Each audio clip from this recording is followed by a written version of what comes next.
Caríssimos catequizandos e catequizandas, o nosso tema agora será sobre a história da salvação. Após a obra da criação, como nós sabemos, houve a queda de Adão e Eva com a entrada do pecado original na obra da criação de Deus.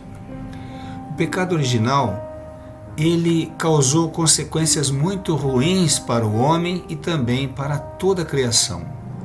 Então, era preciso tirar esta mancha do pecado e restaurar tudo para as mesmas condições que existiam antes da entrada deste mal na criação. Deus, então, arquitetou um plano de salvação e começou a colocá-lo em realização com Abraão, que viveu num tempo situado mais ou menos 2000 anos antes de Cristo. Assim, a história da salvação, o que ela é? É a sequência de eventos que vão desde Abraão até o momento em que tudo estiver restaurado no final dos tempos. Para explicar melhor, podemos comparar a obra da criação, tudo que existe, o universo, com um belíssimo quadro pintado por um artista super talentoso, que é Deus, como está mostrado nesse belíssimo quadro e essa mão com este pincel. O pecado original que entrou na criação com a queda de Adão e Eva, que foram os primeiros pais da humanidade, pode ser comparado a um grande borrão de sujeira que caiu sobre aquele lindo quadro, obra-prima de Deus. Então, o borrão que ficou aí em cima do quadro.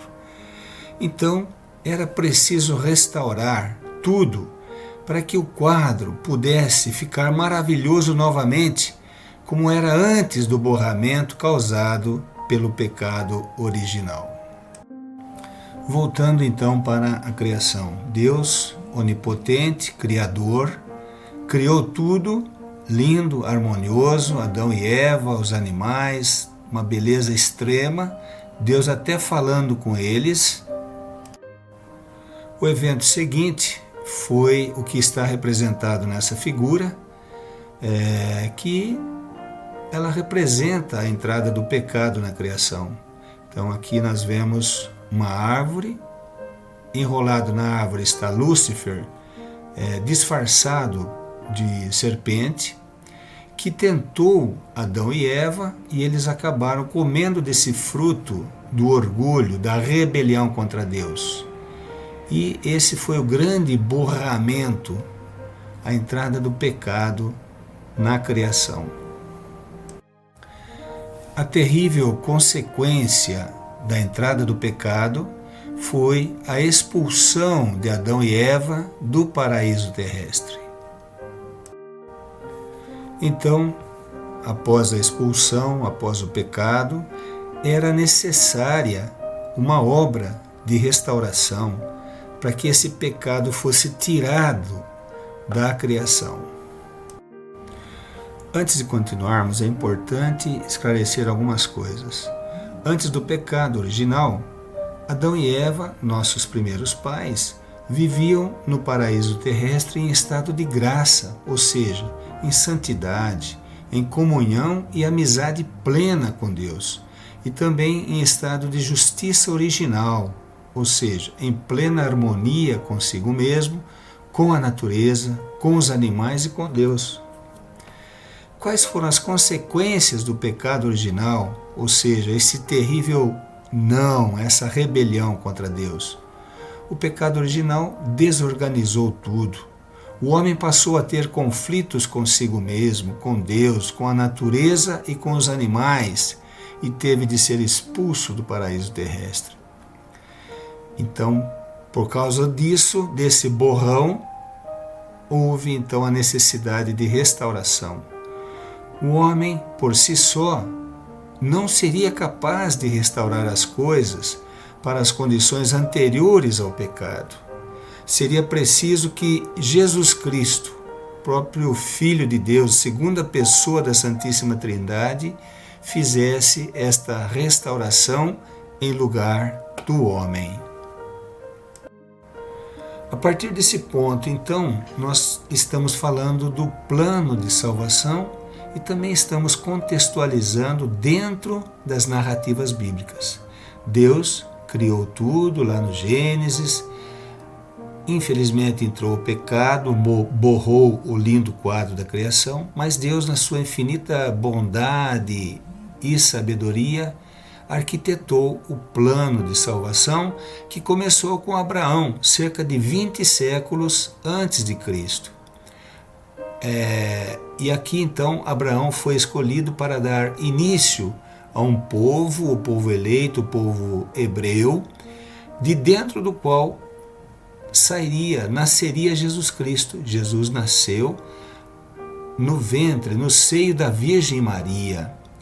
E Jesus, então, ele dividiu o tempo em dois. Tudo que veio antes de Cristo está lá no Antigo Testamento e está narrado, tudo está narrado nos 46 livros do Antigo Testamento. Veio Jesus pregou o Evangelho, criou a igreja, fundou a igreja, deixou os evangelhos, os sacramentos, e tudo isso está relatado nos 27 livros do Novo Testamento. A igreja foi deixada por Jesus para que todas as gerações que viessem depois dele, nós estamos aqui no ano 2020, pudessem conhecer a grandiosidade de Deus, a grandiosidade do amor de Deus, quando ele nos deu uma segunda chance através do plano de salvação. Nós não sabemos quando esse plano vai terminar, por isso que estamos representando aqui por 3 pontinhos. Num determinado momento, Jesus voltará, a segunda vinda de Cristo. A primeira foi aqui, a segunda vinda de Cristo será no final dos tempos. Jesus fará o juízo final e então o mal será tirado, o borramento do pecado será tirado de dentro da criação e jogado num lago de fogo e enxofre, conforme está escrito lá no Apocalipse. E não tendo mais o mal na face da terra, haverá novos céus e nova terra, e o quadro da criação estará restaurado. Bem, é importante realçar este ponto. Para que todas as gerações a serem abrangidas pela restauração pudessem conhecer o plano de salvação, Deus fez que tudo ficasse registrado na Bíblia e também deixou a igreja. A Bíblia foi escrita pelo próprio Deus. Está certo que através de autores inspirados por Deus. Então, nós podemos dizer que a Bíblia foi sim escrita por Deus e nela está toda a história da salvação, ali registrada e guardada para ser conhecida por todas as gerações. E para que isso possa acontecer, a missão da igreja é guardar todo o tesouro da fé, ou seja, tudo aquilo que as pessoas que creem em Deus precisam conhecer, o tesouro da fé. A igreja guarda o tesouro da fé e ensina-o a todas as gerações que vierem após Cristo até o final dos tempos. Bem, então vamos à narrativa da grande e bela história da salvação. Então Deus, onipotente, criou tudo que existe, e isso está lá no Gênesis capítulo 1, versículo 1, quando começa assim: no princípio Deus criou, e por aí vai.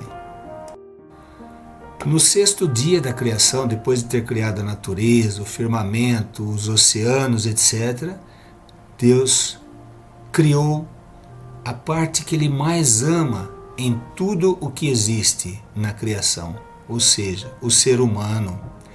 Tão grande é o amor de Deus pelo ser humano que Deus, quando foi criar o homem, disse: façamos o homem à nossa imagem e semelhança.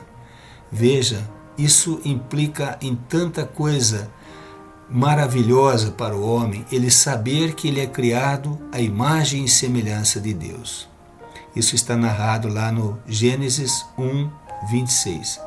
Note que aqui, até esse momento, ainda não existia a necessidade de contar o tempo. Não havia a variável tempo. Como nós dissemos, infelizmente, entrou na criação o pecado original, conforme está lá em Gênesis 3:6.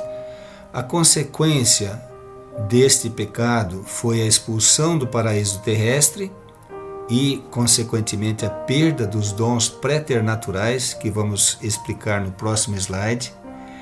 E aí, então, Deus disse à serpente que tentou Adão e Eva: uma mulher te esmagará a cabeça.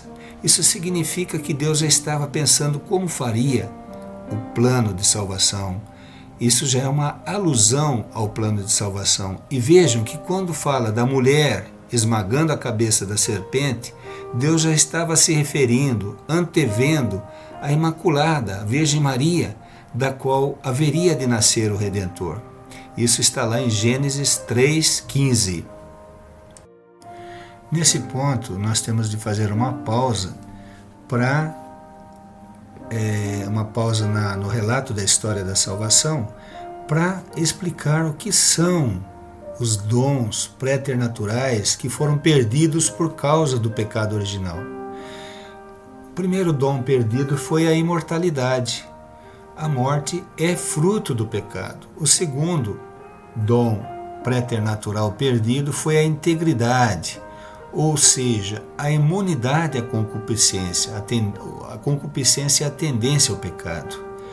Então, com essa perda, os seus afetos, sentimentos e desejos, que antes do pecado não eram desordenados, mas sim submetidos docilmente à razão e à fé, sem conflitos anteriores, após o pecado, esses afetos, sentimentos e desejos se tornaram desordenados. É a concupiscência do pecado. Perdeu também a impassibilidade, ou seja, havia, antes do pecado, ausência do sofrimento, porque o sofrimento é fruto do pecado. Perdeu também a ciência moral infusa. O que era isso? Era um dom que tornava o homem apto a assumir as suas responsabilidades diante de Deus sem dificuldade. Depois do pecado, isso se tornou muito difícil. O nosso catecismo da Igreja Católica, lá nos parágrafos 404, 385, ele diz que o homem, após a queda do pecado, não pôde mais transmitir aos seus descendentes, e lembre que Adão e Eva foram os primeiros pais da humanidade, não pôde mais transmitir aos seus descendentes o estado de santidade, ou seja, a participação perfeita na comunhão com Deus, e também não pôde transmitir o estado de justiça, ou seja, a harmonia perfeita consigo, com a natureza e com Deus. Então, voltando ao relato da história da salvação, Adão e Eva tinham sido expulsos do paraíso, estavam vivendo a sua vida, tiveram seus filhos, aí depois a população foi crescendo, mas a tendência ao pecado foi atuando e a corrupção geral foi acontecendo. Lá no Gênesis 6:12, diz que Deus viu a terra corrompida em seu comportamento. Ficou muito triste e deve ter pensado consigo próprio: eu vou terminar tudo isso, vou encontrar um homem justo e começar tudo outra vez. E ele encontrou Noé e mandou Noé construir uma arca. Faze para ti uma arca de madeira. Eis que vou fazer cair o dilúvio sobre a terra. Isso está em Gênesis 6:14. E aí na arca, Deus mandou que Noé colocasse um casal de cada espécie de animal e a sua própria família.